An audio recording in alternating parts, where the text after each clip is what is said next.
Yo, what up, family? This is Doug Reed. Hey, today, man, I go back. Y'all hear me a lot on social media, and I say I'm just a kid from Cincinnati. Well, I got another kid just out of Cincinnati, my man Nate Tubbs. What's up, brother? How you doing? How you doing, friend? Doing pretty Yo, good. yeah, man. It's I don't know if people realize who you are. The brother of the champion. Tony Tubbs.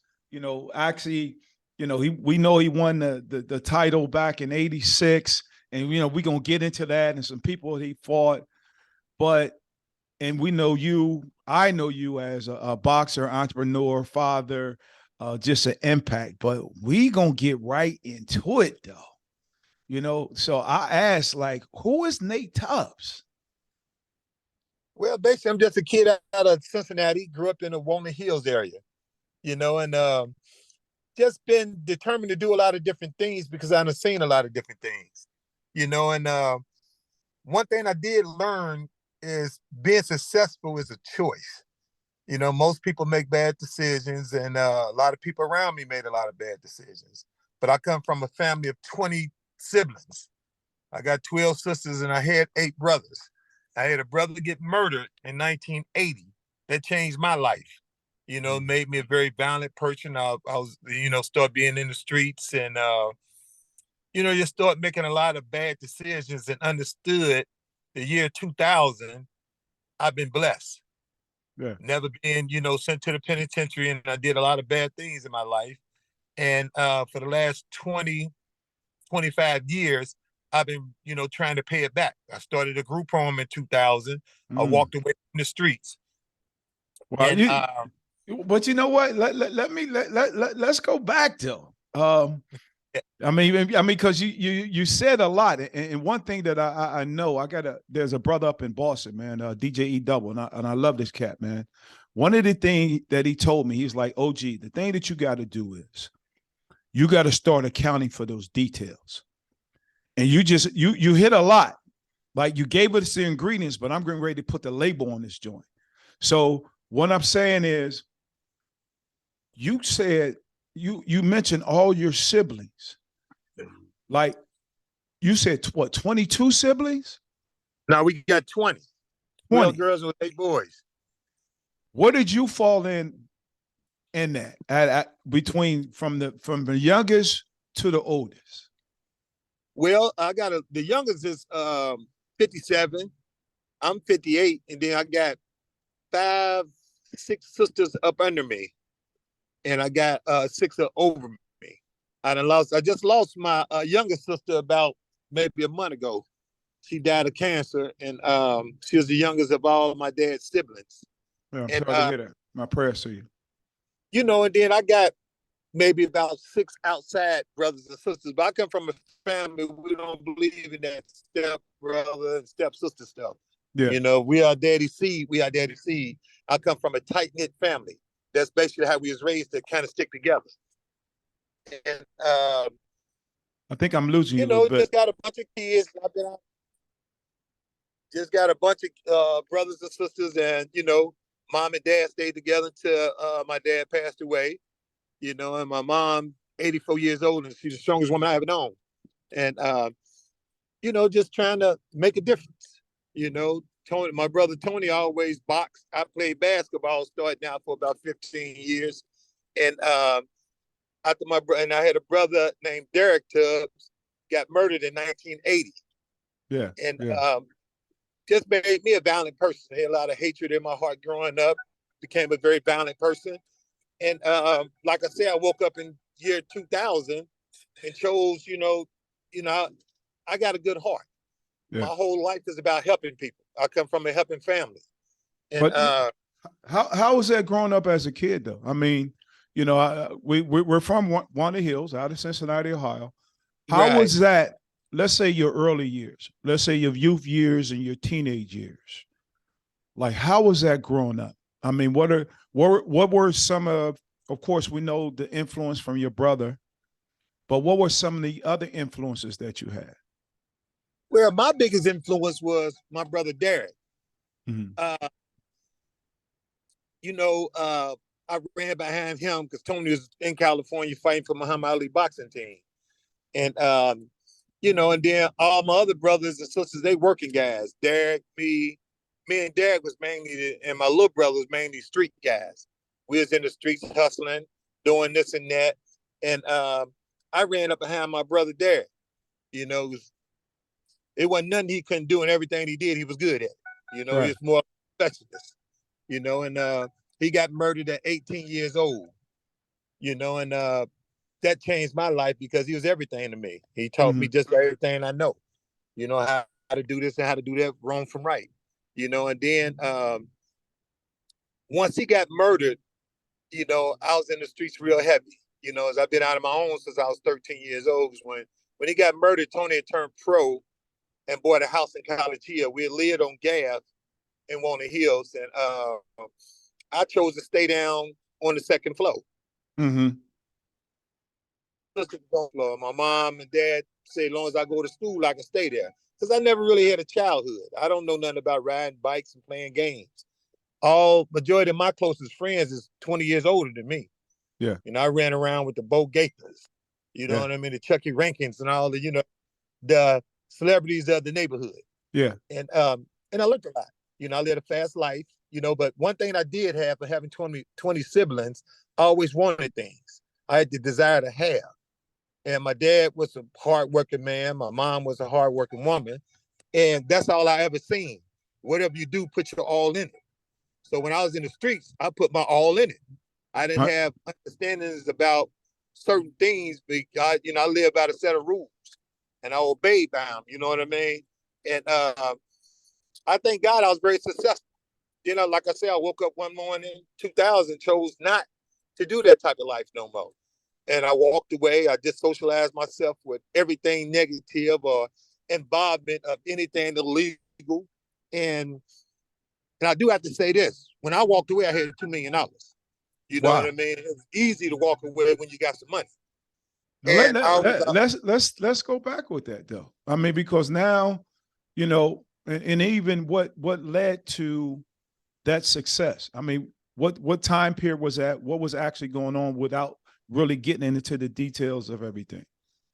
well, basically, you know, it's like anything you do, it's who you know. You know, and I'm fortunate to be affiliated in my family with some very powerful people. You know, in 14 different states. You know, and my siblings in 14 different states, all of them is of some power in the streets. You know, high levels. And once I walked in on my brother indulging in some stuff that I didn't approve of, and you know, he was fronting people money to hustle with and all that type of stuff. And he ran into a situation of a guy messed his money up. And I just happened to walk in.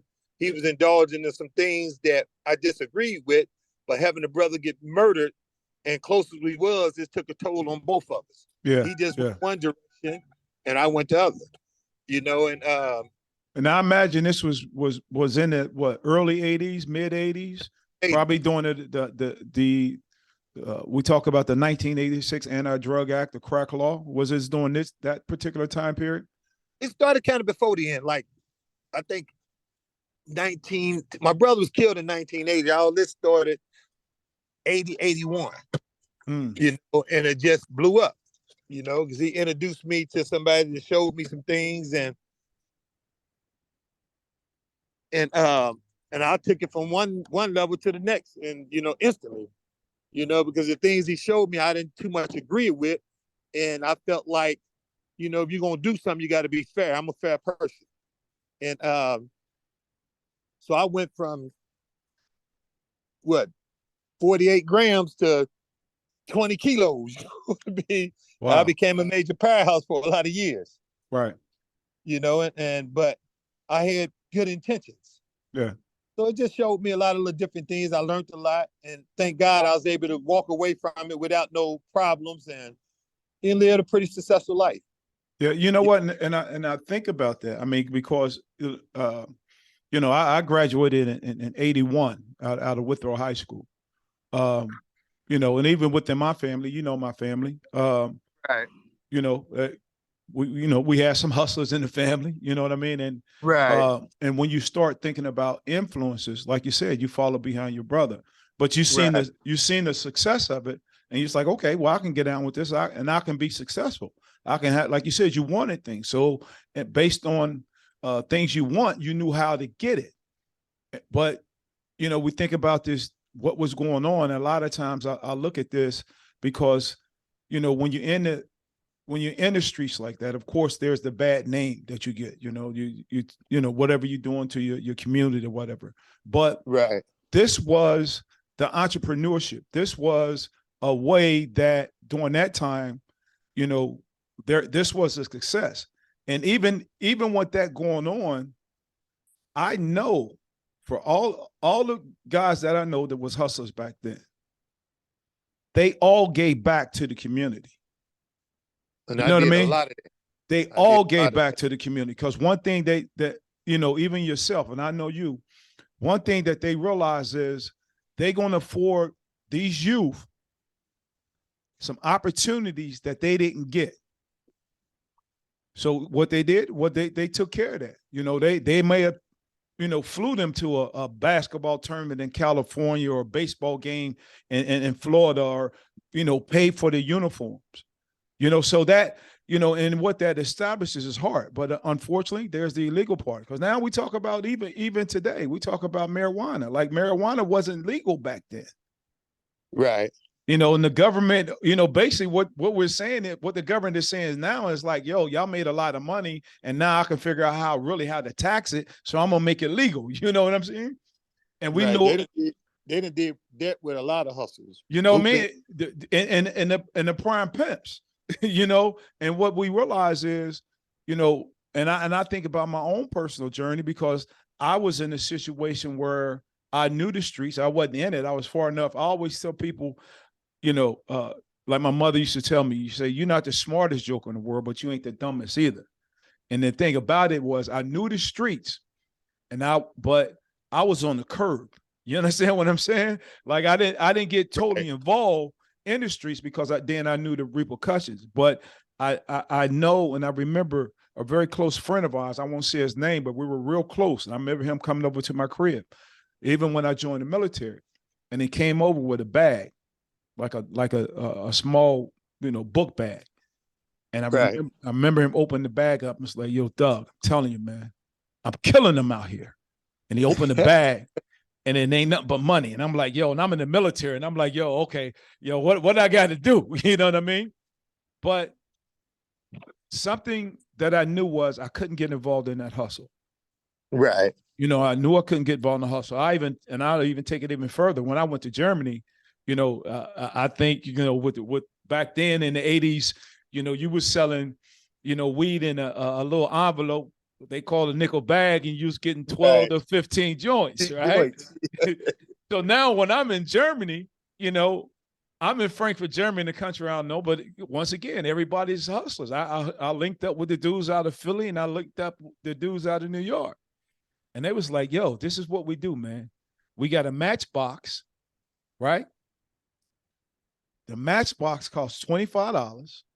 Right. What we do is we got people to run to Amsterdam. They bring it back, and we sell it out here. Same thing. I'm like, oh, okay, but same thing. Knew that I didn't want to knew that there was repercussions out of that. And Right. then from those repercussions, of course, I did my military time, and I got out.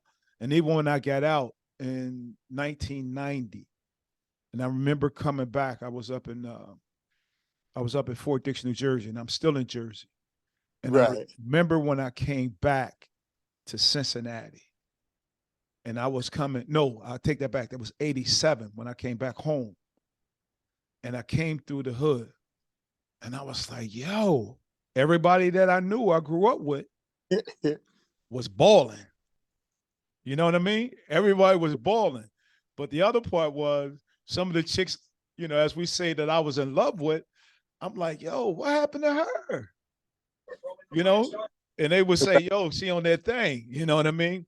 And then I end up getting a job in the feds. So now this is when this stuff has started really to register. Right. Now I'm seeing the effects of what they call the 1986 Anti-Drug Act.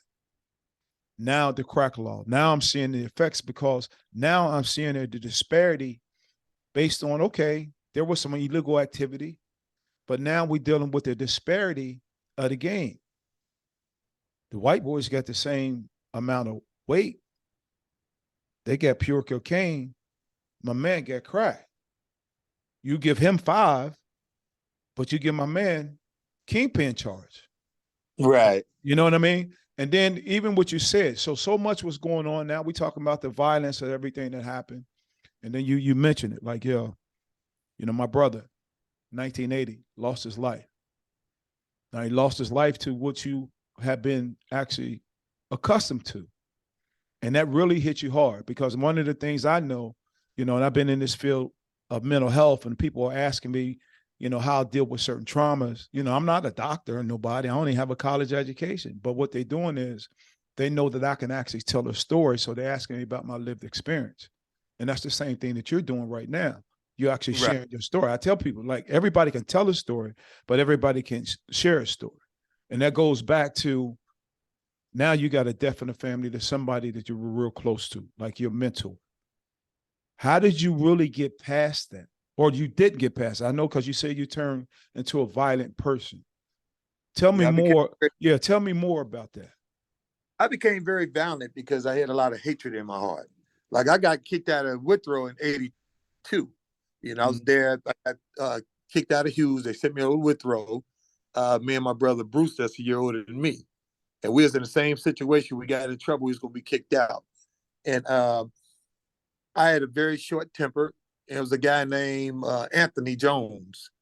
He was messing with my brother. Back then we had 2 different lunch periods. I think it was like 15 minutes apart. And my brother was out for lunch, and I came out. Guy named Anthony Jones was messing with him, and I'm telling him, I say, "You beat my butt.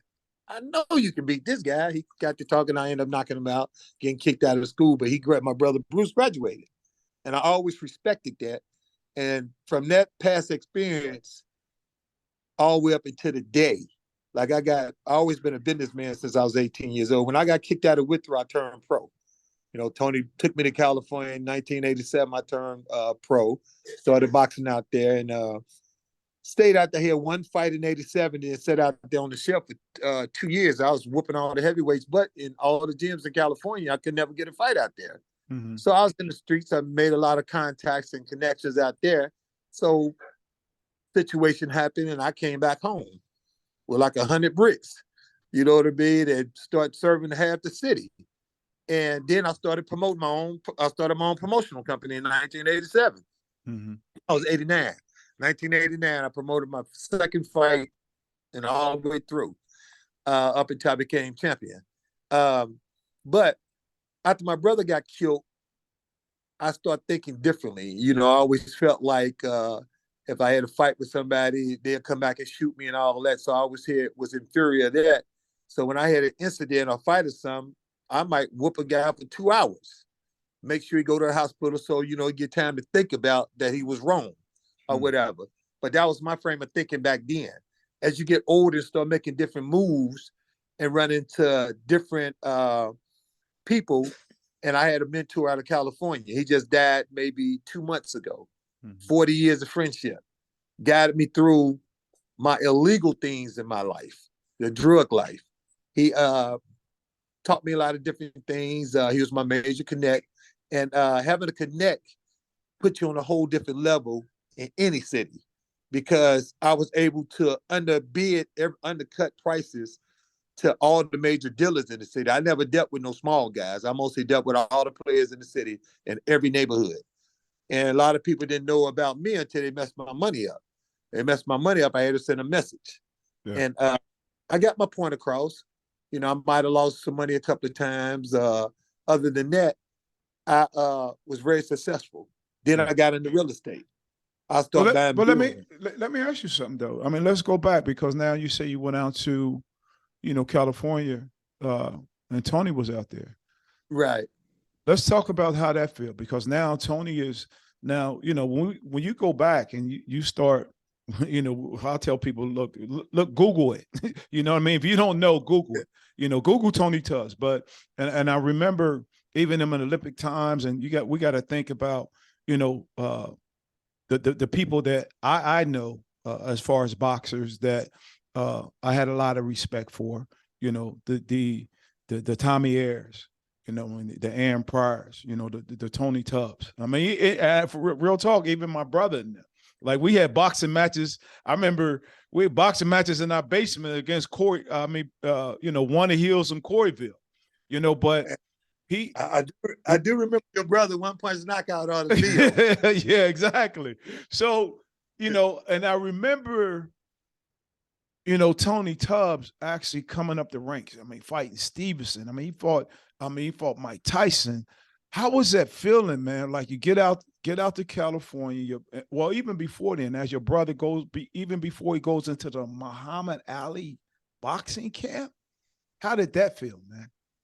Well, it was amazing to me because I had the opportunity, me and Derek had the opportunity to go to California, be around Muhammad Ali. You know, he actually bought the house that my mama live in today, 43 years. Mm. He loved it, Tony. You know, Tony was young, fast, and Muhammad gave Tony his first black eye. You know what I mean? And it was just an amazing feeling because back then, California, living in Santa Monica, you know, you could walk down the street and a person give you $25,000, give you a condo, give you $1,500 a week. You know, life was great. It was the greatest experience of my life, and I learned so much out there. But being around Tony and running to all the investors like Larry Flint and all them type of guys coming around. And I remember in 1987, Larry Flint came to the Hoover Street Boxing Gym to want to sign me and Tony to a management contract. And now Larry Flint was the Hustler magazine back then, Hustler. right? Yeah. It was a Playboy and it was a Hustler. And Larry Flint, right. You know, yeah, okay. And that's the funniest thing. At that time, there was a basketball superstar named Tom Payne, came out of Louisville, Kentucky.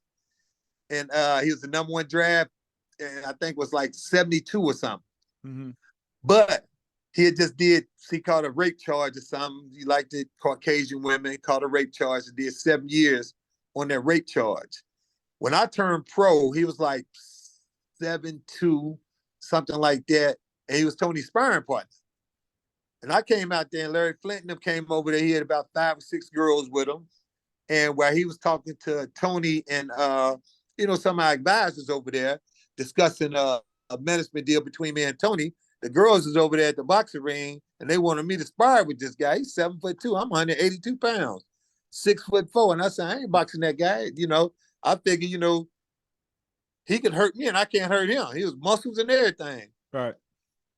And the girls made us a proposition, you know, and at that time I'm young. I'm like, I ain't gonna get no girl no $300-400 for no sex. And he decided to do it, caught a rape case and did almost 40 years of a rape case. Just got out he been home about 4 years. We still in communication. Because the time he went to jail, when I turned pro, his brother was a lawyer here in Cincinnati named Daryl Payne. And we was over his house, me, Rob Day. It was about 5 or 6 of us been to turn pro, and he was one to represent us. So he had, lunch over there for us. And then I seen his picture. I said, man, this Tom Payne from California. He said that was his big brother. And I said, man, he's a good friend of mine. I was there when that situation happened. And he charged him with rape because he refused to get a girl $300. So she screamed rape. They gave the man 40 years. He did 25 years in California. And they violated him for the charge he had in Louisville. He went to Louisville and did another 15 and just got out a few years ago. So we still been in contact all through the time he was locked up. We was keeping in communication, and we became pretty good friends. And it's just them things about making choices and being around the right people with the right influence over people. Mm-hmm. We in an era now where people don't listen to you. They don't respect you because they feel like we old heads now. And I try to explain to these kids now is that, the game the same is just different players. Then y'all got different, you got more snitching going on now than it's ever been. I'm telling these guys tell for no reason. They tell they like a girlfriend. Yeah, that's true. In a guy 25 and 30 years. We had a friend that me and you grew up with, got 33 years because he was in a pool room threatening to have sex with a guy's wife. And then, that particular person got drunk all the time, was always teasing, but you don't make no jokes like that. And the guy wore a wire on him the next day. Yeah. Then got on the witness stand. I was in California when he went to court and got the man 33 years. He did 17 and came home. Yeah, I remember that. I followed this Yeah, path too. yeah. And it's Yeah. crazy. Mm-hmm. And then But you know what? And I think about, I mean, like you said, even after, well, a lot of people don't know about me, even my family, really. I mean, because I got out of Cincinnati, and I ain't been back. But and I know you said after the death of your brother, you had a lot of anger, and even for me, I don't even think my family know I carried a lot of anger, and I carried a lot of anger because when I was 4 years old, my father was shot in the head on his birthday. Now I wasn't there, but right, growing up without a father, I carried that anger. And I actually still had that newspaper. I found online. I have that newspaper article. And I carried that anger. Even part of that anger was, I'm gonna be honest, I wanted retaliation. You know what I right. mean? I found the name and everything. Like I really want, but I carried that anger for a lot of years. And it took a lot of years to kind of let that go or realize that I couldn't carry it anymore.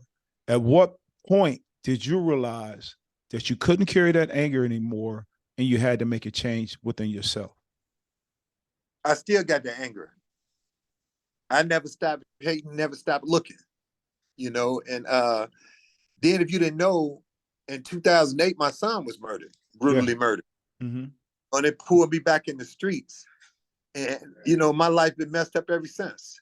I'm just now getting my mind back together. I shut all my businesses down in 2008. I bought a plaza. First young black man out of hood that opened a plaza. I paid $1 million cash for it. Mm-hmm. And opened up a barber and beauty salon and opened up a boxing gym and started a nonprofit organization that was very successful.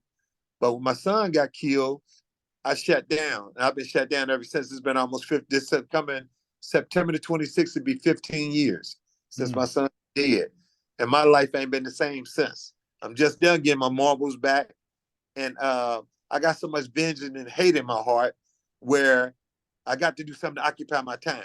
You know what I mean? I stopped living, just caught up with vengeance. And the guy ended up getting 14 years. Um, had 3, 4 bad shootouts. You know what I mean? And the guy ended up turning himself in because Yeah. we was getting close. And Well, let me stop you there, man, just real quick, because one thing that I know for me, uh, when people I used to talk about, the death of my father, like I'm be honest, man, I went automatically to tears. So my prayers are with you even as you share that story, because this is what this is about. This is why I kind of started this podcast, because that's what I say. Everybody can tell a story, but everybody can't share a story. So right. for you to share that story, I appreciate you, man. And my prayers are always with you as we go through this journey together. So I just wanted to stop you and definitely acknowledge that, brother. And I definitely appreciate it because losing a brother, a son, everybody deal with situations differently. Let's go back to 2000. I did a lot of bad things in my life. I come from a church going family. Mm-hmm. And for 20 years, I went to church, but I never joined.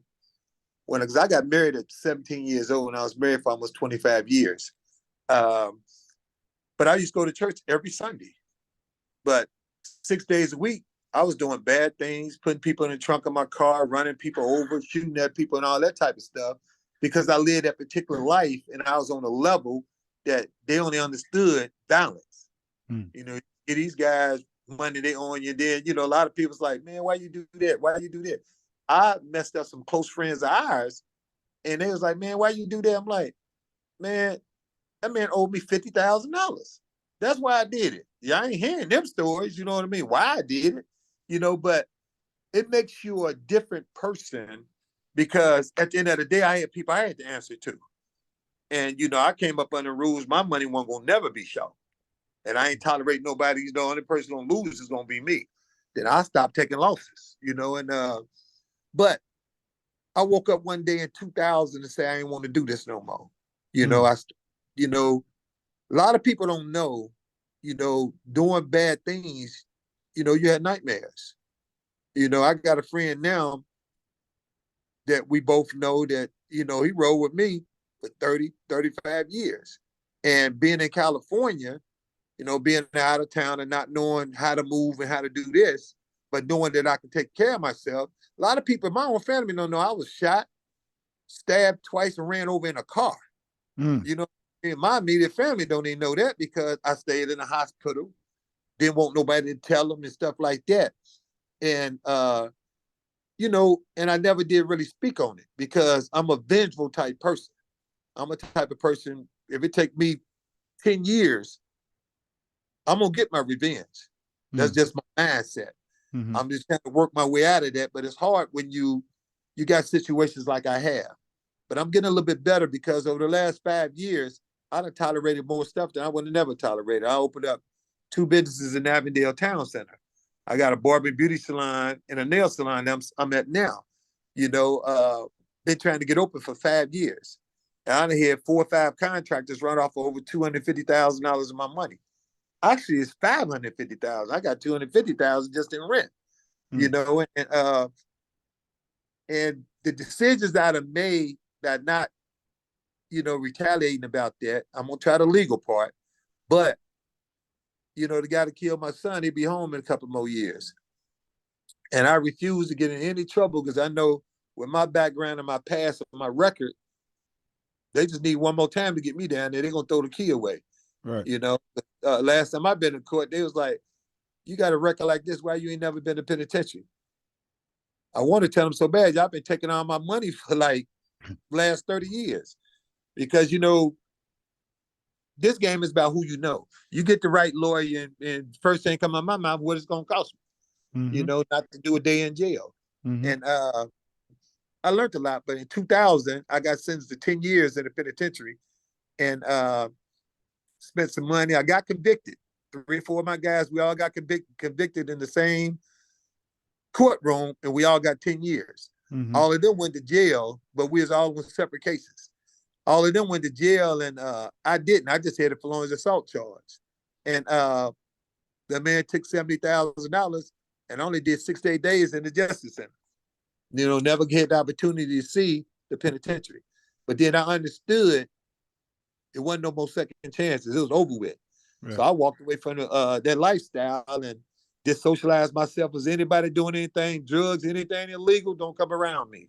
Right. And but like I said, I walked away with $2 million. I bought a strip mall downtown in Martin Luther King Plaza. I gutted out the club called the Old Night Flight and put a beautiful boxing gym in it. Right. And I had like 28, 30 fighters, and I did a lot of good things. And for the last 20, 25 years, I've been giving back to the community because out of guilt.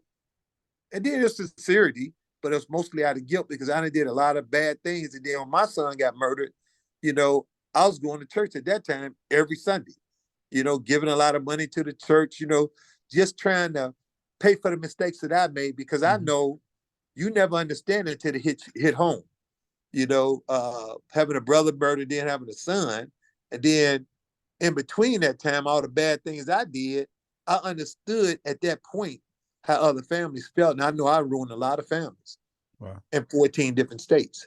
You know what Wow. I mean? And because I was blessed to be in a situation where I was getting a lot of merchandise and family members alone, I was distributing 10 keys over here, 10 keys over there, and everybody was paying me my money. It don't Mm-hmm. get no better than that. Right. Things was good, you know. But I woke up one morning and just said I didn't want to do this because it made me a person that my mama didn't raise me to be, and I just didn't like that person no more. And Thank God for our mamas, right? yeah, and I got a strong one, boy. She 84 years. Yeah, man. I wish mine was still here. My mom, well, she passed since then. But yeah, man. And I mean, and this is why, I'm so glad you wanted to come on here and tell your story, man. And it's remarkable. But it's all about our voices and our, what our voice does. Even my man, partner of mine, Reggie Howard, has a podcast, man, with like over 100,000 downloads.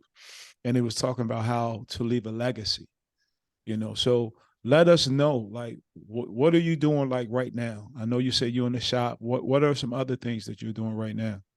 I'm doing a lot of things. Like I just went in the Hall of Fame last year in July to Oh, I apologize. Go ahead, man. Tell us about that joint, boy.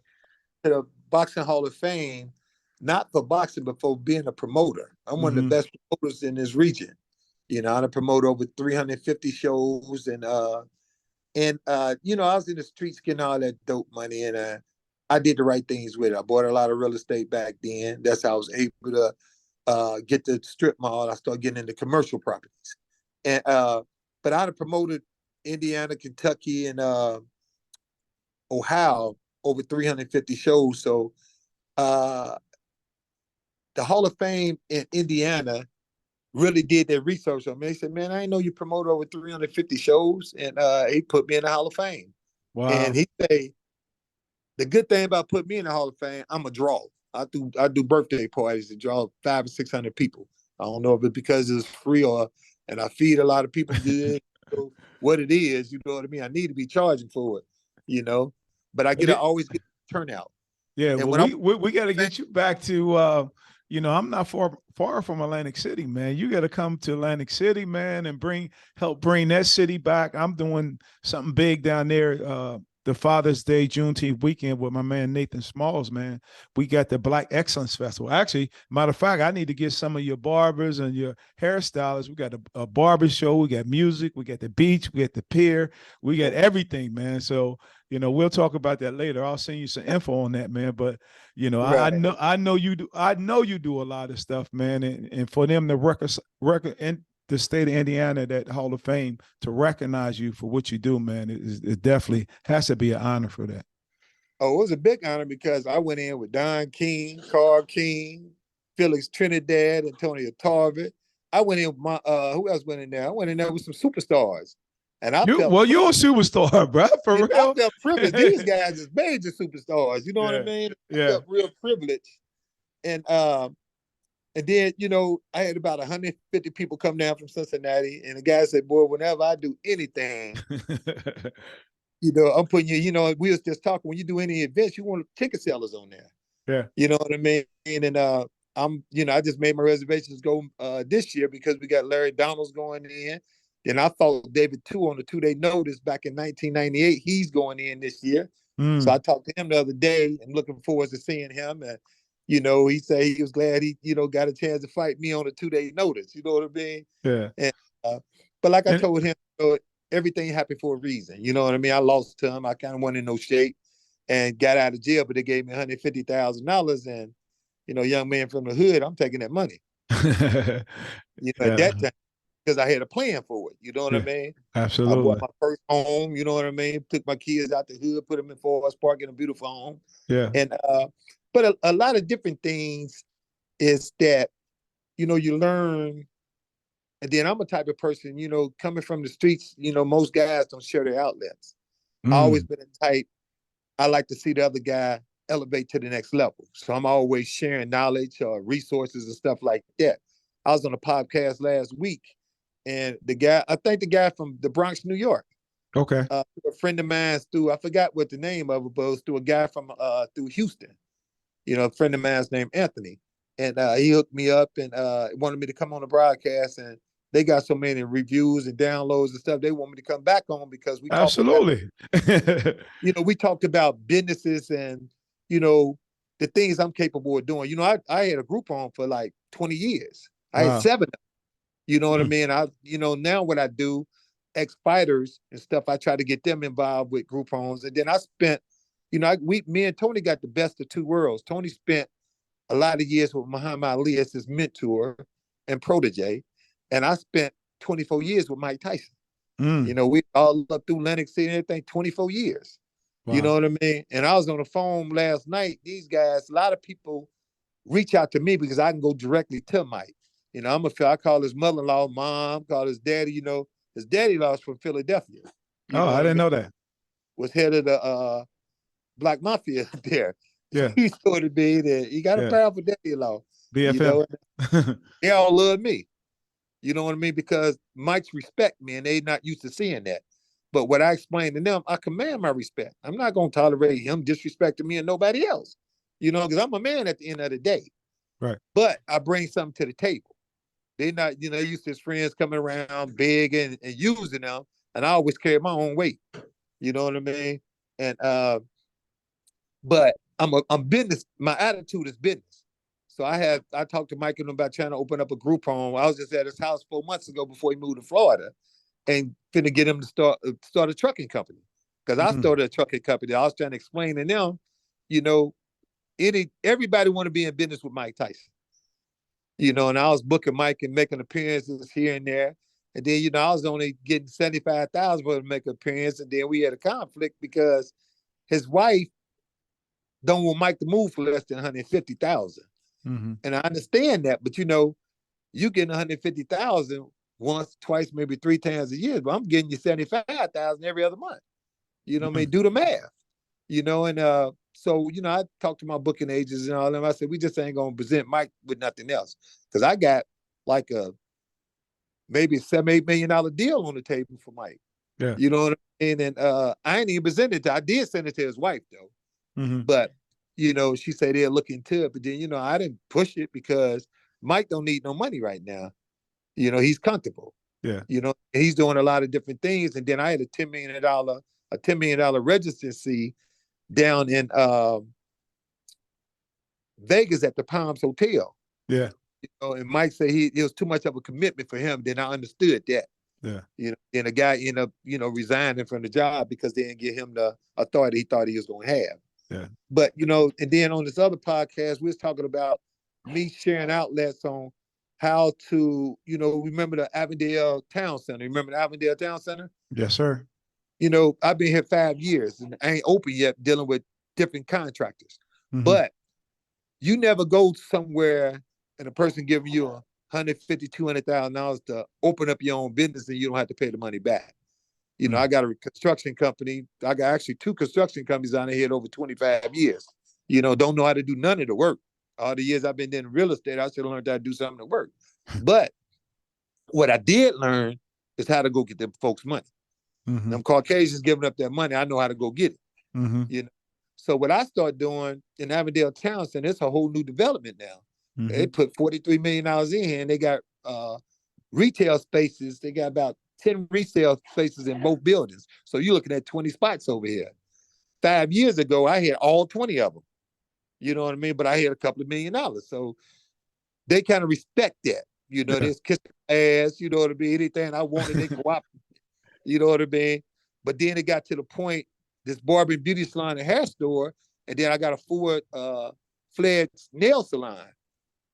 Doing the construction on it, dealing with contractors, and the COVID-19 came. Yeah. Guys my money making excuses they got COVID, and you know, I'm getting a guy $30,000-$40,000. I ain't trying to run and give nobody else no money. And this is what I learned. Yeah. Sometimes you gotta bite the bullet, pay the other person, get it done, and start getting your money back. Yeah. But instead, what I learned, I'm giving these guys this money. I'm looking for their ass 4 and 5 and 6 months. I ain't done but delaying time. Mm-hmm. You know, it didn't really make no sense, but you know, it done broke me though. You know what I mean? I'm $1 million stuck in these 2 locations. Yeah. You know, but what I did learn is that I had all 20 spaces over, so I started giving them to my friends, trying to get them the opportunity. You know, I gave a girl my soul food restaurant that I was going to do next door to my barber and beauty salon, 5,000 square feet. I gave it a whole, I had the architecture plans and everything done. Stood up there and gave it the $250,000 these people gave me. Mm-hmm. Stood up there and got 100,000 and, you know, dealing with sorry contractors again. See, end up taking the money and moved to Chicago and everything. But then I sat back down with the people, got her to finish, you know, they hired a manager to finish the project. Right. But then another friend of ours, I gave them some business. Gave them we was gonna do a smoothie shop. I gave it to him. He done ran off with them people money. You know, so they got me looking bad over here, but I'm staying the course with mine. Yeah. You know, we basically done. I'm looking to open the nail salon on the 1st. You know, we over here working now. Then barber and beauty salon should be open the 2nd week of March. So you're just gonna continue as far as I mean, I mean, actually, thanks for sharing, man, because you're doing so much, even as an entrepreneur. Um, and I know you have plans for the future as far as what you want to do. Uh, what are your plans? Even once you, let's say you, once this is, I ain't gonna say, once this is finished, what are your plans after that? Well, basically, I'm gonna open my group homes back up. I'm looking to open Okay. 3 group homes, and then I'm gonna retire and sit back. I'm gonna still do boxing promotions. Because actually, I'm bringing something huge to Cincinnati real soon. Let I'm me bringing the know. Hall of Fame to Cincinnati. Let me know. I'll be there, bro. Let me know. Right. And then the good part about it, I'm putting Tyson in, Don King. They don't know they live in the state of Ohio. Mm-hmm. And most people don't know we don't have 42 world champions in the state of Ohio alone. And Wow. then out of 42, we done had 26 superstars. Boom Boom Mancini, Mm-hmm. Harry O'Connor. So I'm in process of putting all this together, but I'm trying to get the city involved because in order for me to do it the way I want to do it, because I got to fly these guys in, house them, and feed them. Right. Normally I go through the casino and they might give me 75,000, Mm-hmm. 30 hotel rooms and feed 60 people for 3 days when I do my boxing event. Yeah. Now I'm doing a proposal for the city. I'm trying to get the city to Cincinnati Council give me 300,000 a year to do this every year. And I'm trying to. They interested too. They very interested, They but should be. they asking me for my proposal for the casino without me having a contract with them. And I'm telling them I'm uncomfortable giving y'all. And then I'm trying to explain to them that negotiations don't start till I know what they're gonna give me, what they're gonna provide, and what they ain't gonna provide, and how we gonna do the ticket sales and all that. That's what I'm trying to explain to them. Yeah. But I can give them a fourth, but I'm gonna meet with them again in about 2 weeks. So I I'm gonna put expect to see a Hall of Fame in Cincinnati coming soon. Then.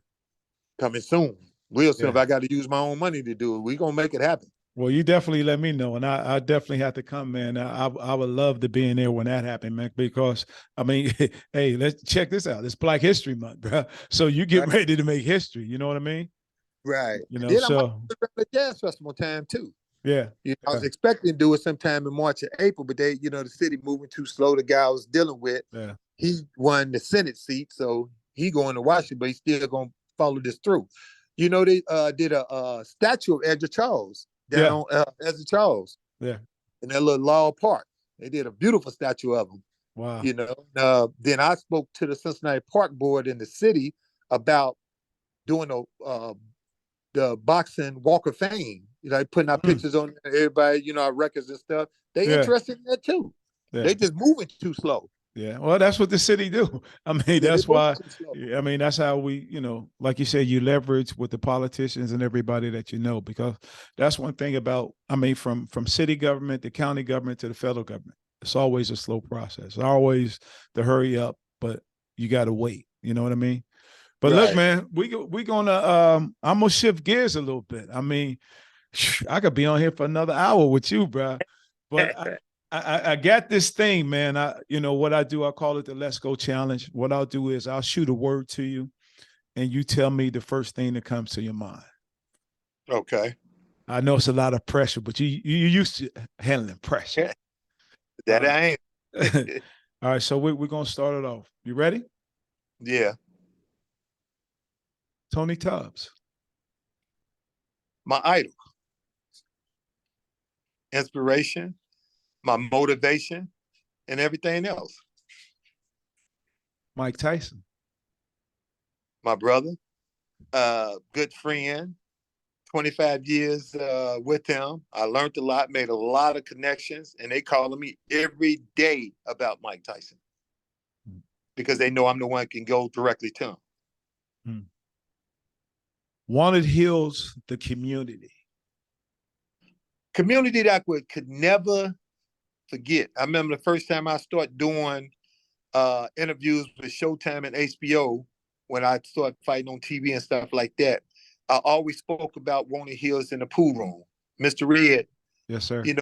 And we came up in an era where we respected our older guys. We listened to them. They guided us and we took their advice. And a lot of us in my era, they're all pretty successful. A lot of guys who came up that hung up on Mac Miller, I put them all in $250,000 homes almost 20 years ago because a lot of them worked for me and I got them through the blueprint. Then I took a lot of them got them CDL license and everything. I remember I took 15 guys and had the city pay for their CDL license. I'm the only one that get mine. I was worried about them. But Walnut Hills is something I'll never forget. Yes, sir. And I learned, I got a lot of good memories. I got a lot of bad memories from my brother being killed in front of the pool room. Yeah, I remember. But it's we came up with some good guys that I'm real close to today. Mm-hmm. So Walnut Hills will always be my hometown, my neighborhood. Family first with me. Family is very important, and like I say, I'm like my dad. If you're something kin to me, I'm coming to see you. For example, Rick Ross supposed to be our cousin. Actually, July the 6th, 7th, and 8th, his mom and them doing a family reunion. And, like I spoke to his mother, and she said he don't hardly never come because he's so busy. I said, you need to reach out to him. He need to come. We ain't begging for nothing. We just want to meet him. Yeah. He's supposed to be a first cousin of ours. His mother's a Tubbs. Then we looking at Tracy McGrady, Vince Carter, and Terrence Crawford. All them mamas or daddies is a Tubbs. Oh, wow. So, I just did my family tree, and we learning all them things now. And family's first with me. It's very important. Loyalty has always been important. I think that's the reason me and Mike been friends for over 35 years. I met Mike in 1984 in Ohio State Fair, and Mike was in one ring knocking everybody out. I was in another ring knocking everybody out. That particular year, Cincinnati had a hell of a team. We went up there with all champions, and I ended up losing in the semifinals, and the buildup was me and Mike Tyson fighting in the finals. I lost to a guy named Jerry Goff, and I just gave Mike the tape of him knocking Jerry Goff out when Jerry Goff beat me. And I was shooting dice, beat all the fighters out their money that came to my room, and Mike was one of them. I had to give everybody their money back. I spent $10. Me and Mike been friends ever since. Best $10 I ever spent. I love it. Entrepreneurship. It's very important to me because I'm not just a dreamer. I'm a doer. You know what I mean? If I set my mind to do something, I make the adjustments and get it done. And actually, I have 11 businesses now. I got a trucking company, 2 construction companies. I got a freight broker company. I got a promotional company I had over 25 years. I got Styles of Perfection, barber beauty salons, nail salons. I own real estate. I'm just doing the damn thing, and anybody around me, I encourage them to do entrepreneurship. Like I was just telling, we gave Tony a birthday party Saturday, and I was just, all my sisters, I got them all doing real estate. I got 4 sisters, got about 15 buildings apiece. Tony's youngest daughter, 16 years old, she got 2 buildings, two units, and she getting $4,000 money, 16 years old. That's a blessing. Yeah. The last one, passion. Passion. I got passion for family and boxing. And boxing is one of my passions. And, I never took boxing seriously. I just could do it. My thing was I watched my brother win the championship. And back then, it wasn't a lot of money in it. Like, Mike brought the money back. My brother beat Greg Page for the title in 1985 and only got paid $250,000. And when we go get the check, Don got to deducting all the expenses, and then he only got $88,000. And from that point on, I wanted to be a promoter. Hey, the promoter taking all the money, so I've been promoted ever since. And Don actually got me started in promotions. When I first started my promotional thing, I used to call him for advice because I could never get no sponsorship. He said, you can't get no sponsorship because you don't have no TV. He said, what you do is go to the local cable place, spend $2,000, value some airtime, and go get you a production crew. I've been doing it ever since. Wow. So it's been a blessing. Well, brother, as we say, man, this has been, I appreciate you coming on here, man, and sharing your story. Actually, from a personal standpoint, man, this has meant a lot to me to be able to have this conversation and for you to share your story. And of course, to get it out on the airways and the internet to really make an impact. And, this is what we are. We just two kids out of Cincinnati, Ohio, just kids out of Cincinnati, Ohio. So Out the neighborhood. same You know, neighborhood, man. So loyalty and friendship always been important to me. yes, You know, sir. I love my old friends. Yeah. These guys come from a different cloth. You know what I mean? And it ain't no loyalty and trust. But what we got to get back to doing is stop in-house fighting. And what I speak to a lot of guys about, all it takes is communication. And why are you mad at this person? You know what I mean? All you gotta do is communicate and work it out. You know what I mean? Holding grudges. That's why I kind of was looking to open up another boxing gym. And I was saying to a guy the other day, I'm like, man, the problem is everybody in-house fighting and everybody jealous of each other and they think one doing more than another. But this the most important thing. I want to say this in the last thing. When I do this boxing Hall of Fame, by me being the founder of it, I make my own rules. You know what I mean? I'm gonna acknowledge a lot of people. You know what I mean? I'm gonna give guys I don't even like, they do credit. We got Real Boxing Gym. They doing a phenomenal job. A tournament, you turn around, they win it, it take 15 guys, 11 of them winning the championship. So I'm gonna acknowledge a lot of guys and give them their flowers while they're still alive, instead of, when they're gone and can't really enjoy it. So it's a blessing to me when I got put in the Hall of Fame. I wear my ring proudly. You know what I mean? I think they could have did better on the rings, but I wear my ring proudly. And I was talking to him, I'm like, man, let me design the ring because I'm a global buyer. So just about anything I can get, because all I got to do is reach out to my rep.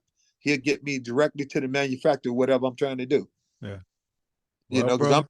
I got retail stores and stuff too. I sell clothes and everything. I do everything. I'm Yeah, I like know a you. gypsy. I know you do. But hey, as we say, man, this has been the Let's Go show with Doug Reed. And you know what I say? Let's go, baby. Peace. Hey, I'm out. you for